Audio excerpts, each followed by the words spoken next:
तो इंट्रोडक्शन की जरूरत ही नहीं है। नंबर 1। नंबर 2, उन्होंने दुनिया इतनी देखी है कि ग्लोब भी मुझे लगता है कुछ दिनों में छोटा पड़ने वाला है। एंड देन नंबर 3, उन्होंने इतना एक्सपीरियंस देखा है, इतने सारे लोगों को देखा है लाइफ में। तो I am just going to introduce you to sir. तो सर मैं आपसे 2 प्रिसाइज क्वेश्चन पूछना चाहता हूँ सर, एंड आई वांट कि आप उसका बिल्कुल ही दिल से आंसर दे दो। आप हालांकि हमेशा दिल से देते हो, बट सर थोड़ा सा इसको और ज्यादा आप दे दीजिए। तो सर लेट्स से अगर लाइफ में आपको अब चूज करने का मौका मिले कि आपको अगले 30 साल एक ही फूड खाना है, तो सर वो क्या फूड होगा जो आपको ब्रेकफास्ट, लंच और डिनर तीनों में एक ही फूड मिलेगा? तो sir what is that food जो आप अगले 20 साल खाएंगे? पहले मुझे ये कंफर्मेशन चाहिए कि हाँ 30 साल मुझे मिलेंगे जीने के लिए, और ये कंफर्मेशन थोड़ा सा मुश्किल है। बाकी फूड का ऐसा कोई फेवरेट फूड नहीं है कि बहुत ही ज़्यादा ही फेवरेट है, पर हाँ मेरी पत्नी जो बनाती है और जो मेरी माँ जो बनाती है, मुझे दोनों ही फूड अच्छे लगते हैं। तो सर कोई स्पेसिफिक डिश आप चूज करना चाहेंगे कि मतलब यहाँ सर चलिए दो डिश चूज कर लीजिए। स्पेसिफिक में क्या आप अपने आप को लिमिट कर देते हैं, और मैं थोड़ा ना लिमिट लेस बंदा हूँ। Okay sir, okay. अच्छा सर एक और क्वेश्चन रहेगा सर। लेट्स से सर इतने सारे सेलिब्रिटी हैं इस दुनिया में, not even India, like India से बाहर इतने सारे सेलिब्रिटीज हैं, डिफरेंट डोमेन से हैं, स्पोर्ट्स से हैं, यूट्यूब से हैं, मेनी एरियाज, एक्टिंग से हैं। Sir who is that one celebrity, अगर आपको एक दिन किसी की लाइफ जीने को मिले तो वो कौन होंगे? मतलब हु इज दैट सेलिब्रिटी कि आप एक दिन उनकी लाइफ जी के देखना चाहेंगे? हाँ यार, आज के जमाने में ऐसा आदमी खुद की लाइफ जीले वही बहुत मुश्किल नहीं है क्या? इतना सोचना किसी के लिए, तो ये सवाल में अगर मैं सोचने में लगा तो लोड काफी हो जाएगा। अभी मैं खुद की जिंदगी जीने में काफी मस्त हूँ, और शायद मुझे वही जीनी चाहिए। ओके अच्छा सर एक और क्वेश्चन मैं पूछूंगा, that would be very interesting I would say. तो सर अगर आपको एक सुपर पावर मिले सर, कोई भी एक सुपर पावर आपको चूज करनी है सर, आप फ्लाई कर सकते हैं, आप गायब हो सकते हैं, या फिर sir there is something else, like आपके पास थोड़ी मैजिकल पावर आ गई है कि आप चीजों की शेप बदल सकते हैं लेट्स से। तो इन चीजों में, तीनों में से आप कौन सी चूज करने वाले हैं सर, और क्यों चूज करने वाले हैं? अच्छा, ये तीन जो सुपर पावर है, तीनों में मिलेगा, कुछ भी कर सकते हैं सर? कुछ भी कर सकते हैं। चल आप बताइएगा क्या करना चाहते हैं? एक सुपर पावर सर। अगर मुझे कोई सुपर पावर मिलेगी तो मैं वापस बचपन में जाना चाहूंगा। वाह सर। और सर स्पेसिफिकली किस एज ग्रुप में या फिर किस क्लास, किस स्टैंडर्ड में आप जाना चाहोगे कि वो आप जीना चाहोगे वापस? सर मैं उसी एज में जाना चाहूंगा जहाँ पे किसी की परवाह नहीं करनी पड़ती, जहाँ फुल फ्रीडम होती है, जहाँ बंदा आजाद होता है, क्योंकि आदमी कुछ भी खरीद सकता है बट उम्र नहीं खरीद सकता। परफेक्ट है सर। अच्छा सर एक और चीज पूछेंगे सर, यूजुअली सबका एक गो टू अटायर होता है जिसमें हर बंदा कंफर्टेबल होता है, कि जब भी आप घर से निकलते हैं तो सबसे पहली चीज वही दिमाग में आती है जब आप एक कैजुअल कहीं पे जा रहे होते हैं, किसी से मिलने जा रहे होते हैं। Sir what is your go to attire? की शर्ट्स हैं, टी शर्ट, लाइक ऑलरेडी लड़कों के पास बहुत लिमिटेड अपॉर्चुनिटी है, सभी लोग जानते हैं, but sir what is that, what is your go to attire sir? हाँ वैसे तो कपड़े पे कभी मैंने ऐसा कोई ध्यान दिया नहीं कि मुझे स्पेशली पहनना है, लेकिन हाँ मैं ज्यादातर शॉर्ट्स पहनता हूँ, और कैपरी टाइप कुछ शॉर्ट्स होता है वो पहन लेता हूँ, शूज पहन लेता हूँ, और टी शर्ट या तो टी शर्ट डाल लेता हूँ या तो फिर हाफ बाजू की शर्ट डाल लेता हूँ। और सर एक और चीज मैं पूछूंगा इसमें, जो जैसे आप कपड़े चूज करते हैं, तो सर आपका फेवरेट कलर कौन सा रहने वाला है इसमें? हाँ तो सर मेरा जो फेवरेट कलर है उस कलर के कपड़े में पहनता ही नहीं हूँ, वो मुझे देखने में अच्छा लगता है, वो पर्पल कलर है।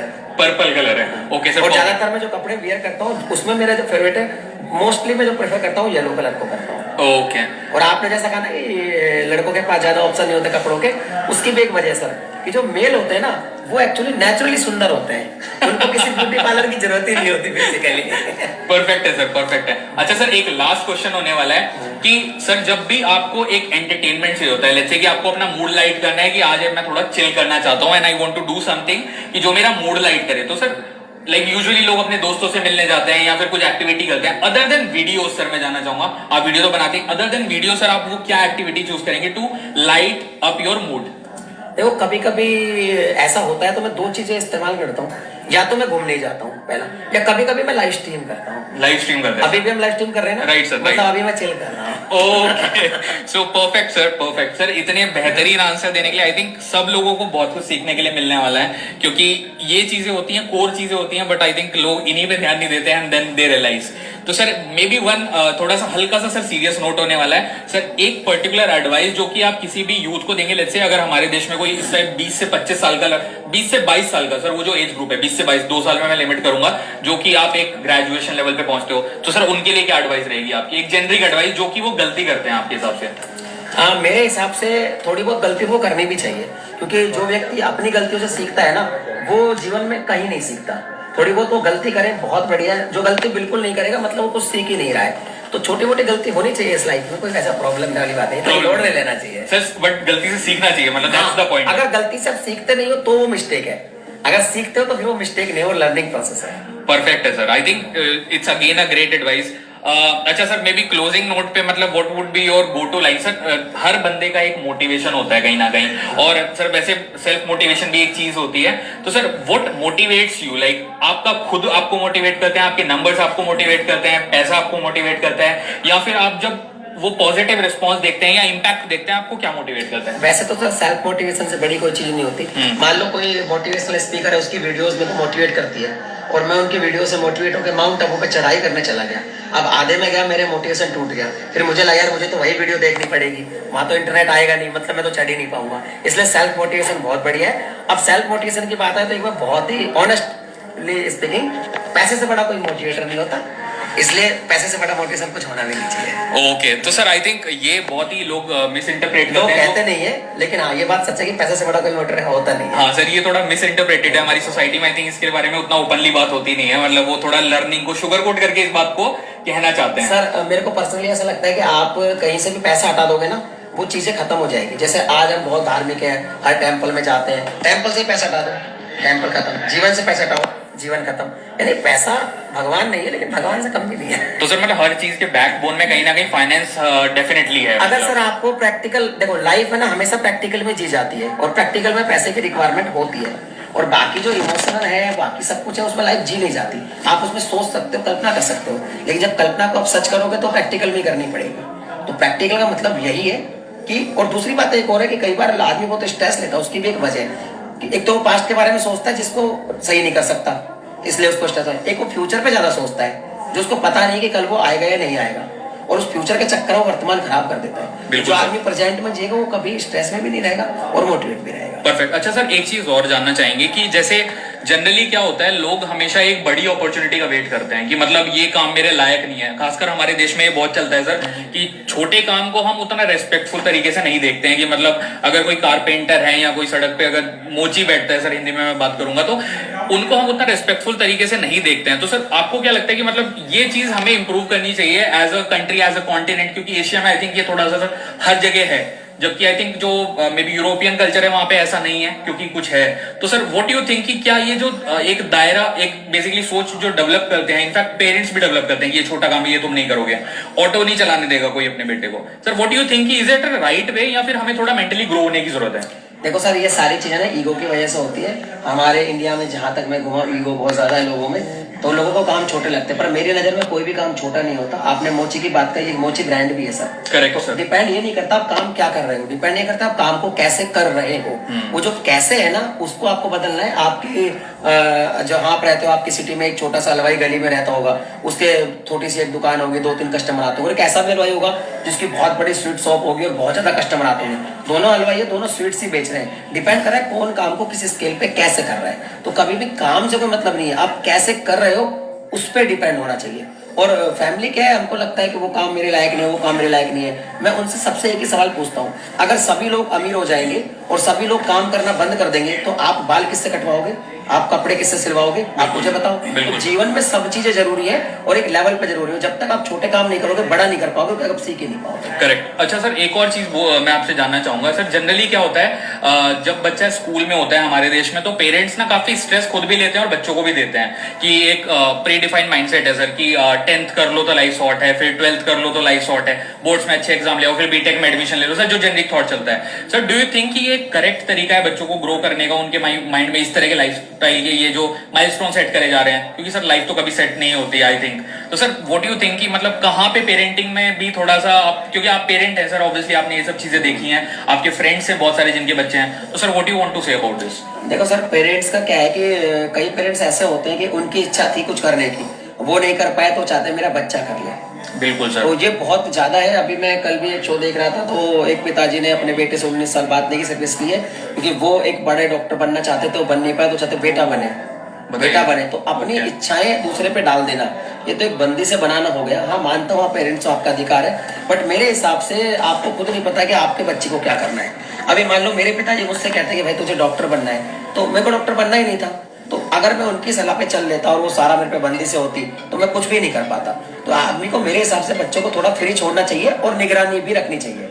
निगरानी रखनी बहुत जरूरी है। एक छोटी सी कहानी है, मैंने कहीं सुनी थी, वो मैं सुनाता हूँ एक छोटी सी कहानी है सर। एक पिताजी ने अपने बच्चे को बोला कि यार तुम्हें लाइफ में खुद ही चलना है, तो तुम क्या एक ट्रेन में मैं तुम्हें बिठा देता हूँ और ट्रेन में आराम से बैठो। छोटा सा बच्चा था, तो उसने कहा मैं ट्रेन में कैसे जाऊंगा, मतलब अकेला। कह रहा बैठो, और जब कोई ज्यादा प्रॉब्लम आए आपको तो आपकी जेब में मैं एक पर्ची रख रहा हूँ, इसको पढ़ लेना।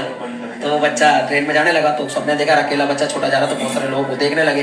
तो जो बच्चा घबराया तो उसको याद आई मेरे पिताजी ने बोला था कि वो जो पर्ची जेब में रखी वो पढ़ लेना। जब पर्ची वो खोल के पढ़ता है तो मैंने कहा था बेटा टेंशन मत लेना, पिछले वाले डब्बे में मैं बैठा हुआ हूँ। तो मेरे हिसाब से पेरेंट्स को बस इतना निगरानी रखना चाहिए ताकि बच्चा गलत ना जाए। करना उस मेरे हिसाब से बच्चे को वो करना चाहिए जो उसका इच्छा है, और ये निगरानी रखना चाहिए कि कहीं वो गलत तो नहीं कर रहा है। ये सामंजस्य रहेगा तो सब कुछ बढ़िया रहेगा। सर बिल्कुल बिल्कुल सर। एक चीज और होती है, जनरली पेरेंट्स क्या करते हैं अपने बच्चों को वो जैसे सोसाइटी में सर लोग रहते हैं या एक कम्युनिटी में रहते हैं, वो दूसरे बच्चों से भी कंपेयर करते हैं कि मतलब उसको वो बोलते हैं कि देखो उसका बेटा इतना कर रहा है तुम क्यों नहीं कर रहे हो। तो सर क्या ये कंपैरिजन उस एज में देना सही है, बच्चों को उनके माइंड में ये डाल देना? क्योंकि कई बार इससे कॉम्प्लेक्स आता है सर, और बच्चे अपनी बात खुल के पेरेंट्स को नहीं बता पाते, मतलब वो उस एरिया में भी चले जाते हैं। कल को हर किसी को इंजीनियर बनाना है इंडिया में अपने बच्चों को, ये सर माइंडसेट है कि बीटेक कुछ ना हो या ना हो बीटेक करवा देना है, तो वो बचपन से उसको उस तरह से ढालते हैं। तो सर ये जो अप्रोच है कि दूसरों से बच्चों को बोलना कि देखो शर्मा जी का बेटा, सर एक कॉमन स्लैंग चलता है कि हर किसी क्लास में एक शर्मा जी का बेटा होता है जो सर रॉक कर रहा होता है। तो सर ये जो बच्चों को बोलने वाली चीज है, क्या ये सही है? मतलब मेरी नजर में सही नहीं है, बिल्कुल सही नहीं है ना, क्योंकि आप किसी से कंपेयर कर ही नहीं सकते। हर आदमी अलग है, हर आदमी की चीजें अलग है, हर आदमी की कैपेसिटी अलग है। और उस चक्कर में हम ना वो चीज भी भूल जाते हैं। क्या पता आपका बच्चा उससे भी आगे जा सकता है, आपके बच्चे में कुछ और क्वालिटी है, वो हम कर ही नहीं पाते। और आजकल क्या है, ये भी चीज मैंने देखी है कि जो पेरेंट्स है ना वो बेसिकली ये चाहते हैं कि मेरा बच्चा पैसा कमाए, बढ़िया सक्सेसफुल हो जाए। लेकिन उस पेरेंट्स ने देखा है कि भाई डॉक्टर अच्छा पैसा कमाता है, ये टीचर है ऑनलाइन वाला ये अच्छा पैसा कमाता है, इंजीनियर अच्छा पैसा कमाता है, तो दो चार ऑप्शन जो उनको पता होता है वो अपने बच्चे पे डाल देते हैं कि इनमें से एक ऑप्शन तू भी चुन ले। बट वो ये नहीं देखते कि बच्चा और भी कुछ कर सकता है। वैसे हमारे पिताजी ने हमसे कहा भाई आप टीचर बन जाओ, ये बन जाओ, उन्होंने कभी फोर्स नहीं किया और हम बने भी नहीं। आज हम चलो क्रिएटर बन गए, तो क्या हम अच्छा नहीं कर रहे? बहुत अच्छा कर रहे हैं। और एक चीज और भी कि जब हम थोड़ा सा बड़े एक चीज और भी है कि कई बार क्या होता है सर, जैसे एक एज में आ जाता है, जैसे मैंने ग्रेजुएशन कर लिया, अभी आपकी फैमिली आपको फोर्स कर रही है, वो सिर्फ इसलिए फोर्स कर रही है कि जल्दी से बच्चा सेट हो जाए, इसकी शादी कर देंगे। अच्छा बच्चा भी उसको इच्छा नहीं है कुछ भी, लेकिन वो अपने मम्मी पापा के मान के बाद उस चीज में घुस गया, वो ज्यादा फोड़ नहीं पाता। और मेरे को लगता है कि ऐसे सिचुएशन में कभी कभी थोड़ा रिस्क लेके फोड़ना चाहिए। जब आप एक बार किसी सेगमेंट में फोड़ दोगे ना, फिर वही पेरेंट्स कहेंगे हाँ ये मेरा ही बेटा है। Correct sir, correct. अच्छा सर, एक सब्सिक्वेंट क्वेश्चन इसी चेन में मैं पूछूंगा सर। देखिए बच्चे फिर बड़े हो जाते हैं जैसे, और डिग्री में पहुंच जाते हैं, कहीं भी कॉलेजेस में पहुंच जाते हैं सर, वहां पे अक्सर ये चैलेंज आता है, एक एज आती है सर जबकि बच्चों में एक ट्रांजिशन होता है, मतलब एडोलेसेंट जो एज आती है कि वो बच्चे से एक यूथ बनता है। तो उस टाइम पे अक्सर क्या होता है, स्टूडेंट्स जो स्पेशली, मैं टेक बैकग्राउंड से आता हूं, मैं जानता हूं कि सर इंजीनियरिंग कॉलेज में भी लोग बहुत गलत आदतें अपना लेते हैं। जिस ऐसे बच्चे से जो कि स्टेट टॉपर्स होते हैं वो आते हैं and then they get into drugs, weed, this that, so many other things, and then they forget कि हम बीटेक करने आए थे। दे आर मोर ओवर, अब वो झांझी हो जाते हैं sir, to be honest, I am frankly telling. ये हर थर्ड ग्रेड और I think first grade college का प्रॉब्लम है अपने देश में। तो सर वो माइंड सेट जो है, मतलब ऑब्वियसली आपने इतनी लंबी जर्नी करी है, तो व्हाट इज मेकिंग रेलेवेंट कि जो आप काम करने आए हो उस पर अपना फोकस रखने के लिए आपका क्या मंत्र है सर? देखो इसमें बहुत सारी चीजें हैं। कई बार तो क्या होता है कि बच्चे को बीटेक करनी नहीं होती, घर वाले भेज देते हैं पैसा देके। बच्चों के माँ बाप के पास पैसा होता है, पैसा लगाया भेज दिया, तो सीधी सी बात है बच्चे को थोड़ा सा भी डिस्ट्रैक्शन मिलेगा वो वहाँ डिस्ट्रैक्ट हो जाएगा। एक बच्चे की खुद की इच्छा होती है कि मेरे को ये करना है, तो जो बच्चे का जो डेडिकेशन है, जो उसकी इच्छा है करने की, वो अगर पेरेंट्स समझे और फिर उसमें उसको सपोर्ट करे तो शायद वो करेगा जो एक्चुअली वो करना चाहता है। उसे गलत पाथ में मिलेगा तो दिक्कत होगी। और मेरे हिसाब से पेरेंट्स को थोड़ा सा बच्चों को इस तरफ ज्यादा समझाना चाहिए। जैसे आज अगर पेरेंट्स की बात करें तो पेरेंट्स अपने बच्चों से ना तो उनके गर्लफ्रेंड वाली बात करेंगे, ना कोई इस तरह की बात करेंगे। तो ये तरह की बातें नहीं करेंगे तो बच्चा कहीं से तो सीखेगा और कहीं तो करेगा। छुपाई जाती है, अच्छे और बुरे की पहचान ही नहीं होती। तो आजकल वैसे अवेयरनेस हो रही है धीरे धीरे। हम बच्चों को भी, जैसे छोटी बेटी होती है उसको भी गुड टच बैड टच सिखाने लगे लोग। तो ये अवेयरनेस माँ बाप को ही करनी चाहिए। आप अपने बच्चों से खुल के बात कीजिए, ड्रग के बारे में बात कीजिए, शराब के बारे में बात कीजिए, स्मोक के बारे में बात कीजिए, क्लब के बारे में बात कीजिए, गर्लफ्रेंड के बारे में बात कीजिए, लव लाइफ के बारे में बात कीजिए। ये बातें भी जरूरी है, आप उसको रोक नहीं पाएंगे। और उसके साथ आप उसके करियर के बारे में बात कीजिए। जब दोनों तरह की बातें होंगी और बच्चे को भी लगेगा कि मेरे माँ बाप मेरे से बहुत खुल के बात कर रहे हैं, तो कभी भी कुछ ऐसा करेगा तो अपने माँ बाप से डिस्कस करेगा और वो उनकी बात को सुनेगा भी। लेकिन आजकल सर क्या होता है, एक चीज मैंने देखी है, बचपन से ये ना माँ बाप बच्चे को अलग कर देते हैं। जैसे दो बड़े लोग बात करें, जैसे मान लो सपोज पेरेंट्स हो और आप और आपके भाई, यानी आपका जो बच्चा है, आप उनके फादर हो गए, आपके चाचा हो गए। आप दोनों बात करो, बच्चा कुछ बीच में बोला, थप्पड़ लगा दिया, अरे तू छोटा है, आज भी होता है सर, आज छोटा है, तू बोलेगा नहीं बीच में। बिल्कुल। अब बच्चे को लगता है मैं तो छोटा हूँ। अब क्या होता है कि दूसरे दिन बच्चे से गिलास टूट गए, अब फिर मारा, अरे तू इतना बड़ा हो गया, गिलास टूटा। बच्चे को समझ ही नहीं आ रहा है कि मैं बड़ा हूँ या छोटा हूँ। तो जो बाल मनोविकृति है ना, बचपन में हम सेट कर देते हैं। इससे अच्छा आप बच्चों के दोस्त बन के रहे तो आप है ना देखेंगे कि सारी चीजें आपके सामने आ जाएगी। एक पुरानी फिल्म थी ना, दिल वाले दुल्हनिया ले जाएंगे, उसमें जो अनुपम खेर होता है, शाहरुख खान का, सब फ्रेंडली होता है, तो सारी चीजें पापा को पता होती है, लास्ट में वो जीत जाते हैं। बिल्कुल। बेसिकली मेरे को लगता है कि पेरेंट्स को अपने बच्चों के दोस्त की तरह भी व्यवहार करना चाहिए। Correct sir. अच्छा सर, एक और चीज मैं पूछूंगा यहाँ पे, आपके एक्सपीरियंस सर इतना ज्यादा है इस चीज में, आप इतने लोगों से के संपर्क में आते हैं, मिलियन लोगों से आप मिलते हैं, फेस टू फेस भी मिलते हैं, तो सर एक जेन्युइन दोस्त की परिभाषा क्या है सर आपके हिसाब से, कि ये दोस्त है? सर एक टर्म चलती है जो मैंने सुनी भी है कई बार, कि he is my friend and I am being friendly. So being friendly and being friends are two different things sir, right? कि I am being friendly with multiple people but वो मेरे दोस्त नहीं है। तो सर एक असली दोस्त मतलब व्हाट डू यू थिंक? थोड़ा सीरियस क्वेश्चन है बट आई थिंक ये काफी इंपॉर्टेंट है। बहुत अच्छा है। वो पहली बात तो कि आपके जो जीवन में असली दोस्त होते हैं ना, वो एक या दो ही हो सकते हैं, ज्यादा नहीं हो सकते। ज्यादा आपके जानकार हो सकते हैं, जानकार हो, perfect। दोस्त नहीं हो सकते। हम लोगों की प्रॉब्लम ये है कि जितने भी लोग हमें जानते हैं, हमको लगता है 10 लोग जानते हैं, 10 हमारे दोस्त हैं। सबसे बड़ा मिथ है ये। दोस्त आपके एक दो होंगे, बाकी सब जानकार होंगे। और दोस्त जो होता है ना सर, वैसे तो एक साइकोलॉजिकल फैक्ट ये भी कहता है कि जैसे 7 साल आपकी दोस्ती चले और फिर वो एक छोटी मोटी डिस्प्यूट में हो जाए तो दोस्ती टूटती नहीं है। तो ये बात सही भी है, मैंने खुद भी एक्सपीरियंस किया अपने जीवन में। मेरे भी बहुत सारे दोस्त हैं, 15-15 साल से दोस्ती है, यारी दोस्ती है। बीच में काफी डिस्प्यूट हुए, लेकिन सीधा सीधा मैटर हो गया। लेकिन कहीं ना कहीं वो है ना कि रहीमन धागा प्रेम का मत छोड़ो, छिटका रहे, एक बार टूटे जुड़े गांठ पड़ जाए, तो गांठ से जरूर पड़ जाती है। तो जो आपका एक्चुअल दोस्त होगा, जो सच्चा दोस्त होगा ना सर, वो आपका हमेशा दोस्त होगा, हर कंडीशन में होगा। चाहे आपके दिन कैसे भी हो, चाहे आपका कभी कभी नेचर खराब हो, कभी कभी सिर्फ आदमी का मूड हर टाइम एक जैसा नहीं होता। जो हमेशा आपके साथ ही रहे, हमेशा आपकी बात सुने और आप भी उसकी सुनो, और आप एक दूसरे को समझो, भाई एक सच्चा दोस्त है। ऐसे एक दो ही दोस्त मिलते हैं, और किसी किसी को वो एक दो भी नहीं मिलते, क्योंकि ये बहुत मुश्किल चीज है। बहुत मुश्किल है, बिल्कुल बिल्कुल सर, ये तो है ही। मतलब सच्चा दोस्त ढूंढना आई थिंक सर भगवान को ढूंढने के बाद सेकंड टफेस्ट काम है।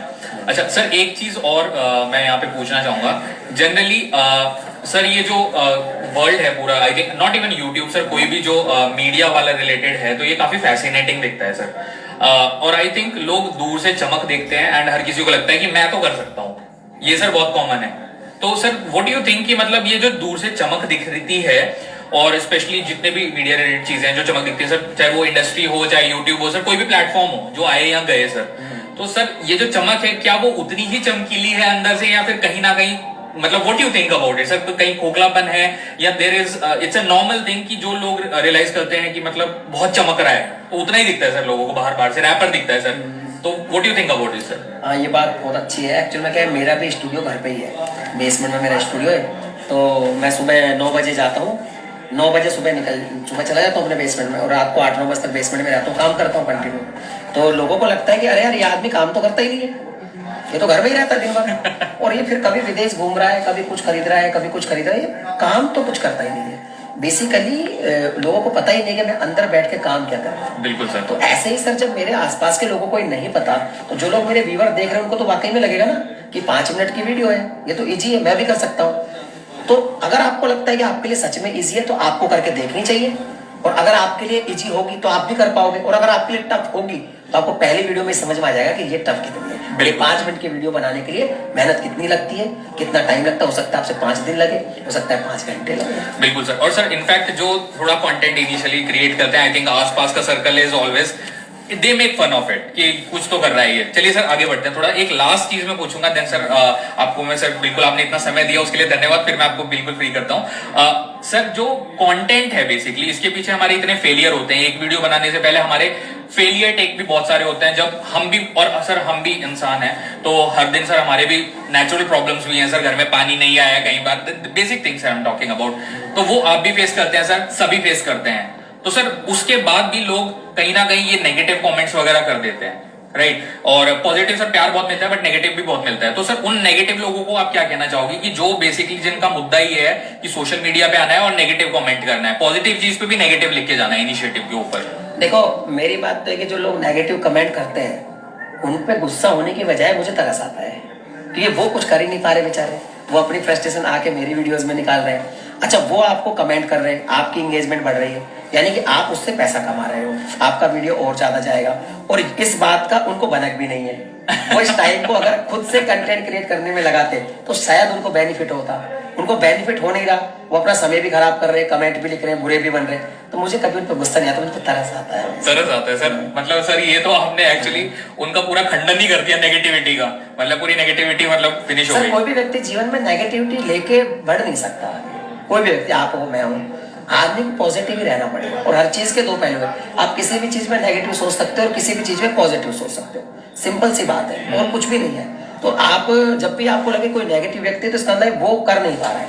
जब लोग जब आपकी बराबरी नहीं कर पाते तो वो आपकी बदनामी शुरू कर देते हैं। बिल्कुल। अच्छा सर, लास्ट में सर आपने इतना साहित्य पढ़ा है सर, आप रंगमंच से भी जुड़े रहे हैं, आप बॉलीवुड में भी हल्का सा मतलब उस एरिया को भी आप अच्छे से जानते हैं, तो सर आप साहित्य वाले इस फील्ड में मैं कुछ पूछना चाहूंगा आपसे। सर आपके फेवरेट कवि कौन से हैं हिंदी के, और अगर आप इंग्लिश साइड भी बताना चाहें तो सर डेफिनेटली, क्योंकि पहले हिंदी में जानने में बिल्कुल इंटरेस्टेड हूँ। एंड नंबर 2 सर की जो आपकी फेवरेट कविता है जो आपको भी मोटिवेट करती है सर, क्योंकि हर किसी की कुछ गो टू लाइन्स होती हैं सर, कि हर कोई बंदा कुछ फ्रेज अपने माइंड में रखता है तो कहीं ना कहीं वो रहता है, वो लोग वॉलपेपर भी लगा लेते हैं, तो वो चीजें। तो sir who is your favourite poet, and then आपकी गो टू कविता कौन सी है जो आपको जब भी आप सोचते हो कि कविता वर्ड आपके माइंड में आता है तो वो सबसे पहले आपके माइंड में आती है? देखो फेवरेट पोएट तो मेरे पिताजी थे, वो भी पोएट थे। और क्या बात है सर? इसलिए फेवरेट थे क्योंकि जब लास्ट टाइम उनकी आवाज खराब हो गई थी तो वो पोएम लिखते थे और मैं सुनाया करता था। सर वो कॉपी हमें मिल सकती है, हमें भी एक फोटो कॉपी मिल सकती है उसकी? बिल्कुल बिल्कुल। तो वो अब काफी पुरानी बात हो गई हालांकि। हाँ। तो मेरे फेवरेट तो हमेशा वही रहेंगे। बाकी मैं सभी कवि को सुनता हूँ, हर कवि अपने हिसाब से बहुत अच्छा लिखने की कोशिश करता है, आपका अलग अलग व्यू होता है। तो एक कवि को फेवरेट बताना ये बहुत ही गलत बात है। जब आप साहित्य से प्यार करते हो तो आप जितना भी साहित्य पढ़ते हो आपको सबसे ही प्यार होना चाहिए, आपको सब कुछ अच्छा लगना चाहिए। तो मैं हर तरह का साहित्य पढ़ता हूँ, हर तरह के राइटर को सुनता हूँ, हर तरह के राइटर को पढ़ता हूँ। मैं कभी भी कोई एक फेवरेट बना, मैं चाहता ही नहीं कि मैं बनाऊं, मैं हर चीज पढ़ना चाहता हूँ। अच्छा बुक्स क्या है, ज्ञान है सर, जितना आप ले लोगे उतना आपका है, इसमें मेरे हिसाब से लिमिट ही नहीं लगनी चाहिए। अच्छा सर, साहित्य में कुछ रस होते हैं सर, वीर रस होता है सर, बहुत सारे अलंकार होते हैं, रस होते हैं सर, आपका फेवरेट रस कौन सा है, चलिए ये बता दीजिए। हाँ तो देखो, एक टाइम था जब हम थोड़ा ग्रो हो रहे थे तो वीरस मुझे बहुत पसंद था और मैं खुद भी मतलब वीरस की कविता सुनाया करता था सर, मतलब जिसमें थोड़ा साहस आए, मोटिवेशन वाला। भाई उठो जवानो, उठो जवानो, देश दशा को तानो सीमाओं की रक्षा करने आ जाए। परफेक्ट सर, बिल्कुल बिल्कुल। तो लेकिन क्या है कि जब एक उम्र बढ़ने लगी, थोड़ा सा हम यूथ में जब आए, बिल्कुल एकदम है ना कॉलेज वाली लाइफ में, श्रृंगार रस पसंद आने लगा, वही सुनता था, वही सुनाता भी था।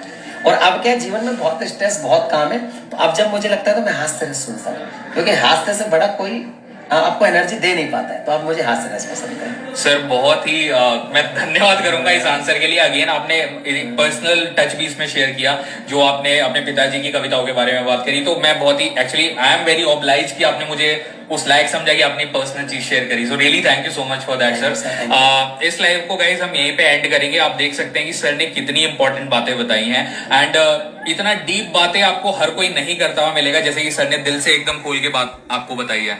सो गाइज आई थिंक यहाँ पे हम इसको कॉन्वर्सेशन को कंक्लूड करेंगे, and I think sir thank you so much. मैं आपको अगेन थैंक यू बोलूंगा। Thank you so much sir. Thank you sir, thank you.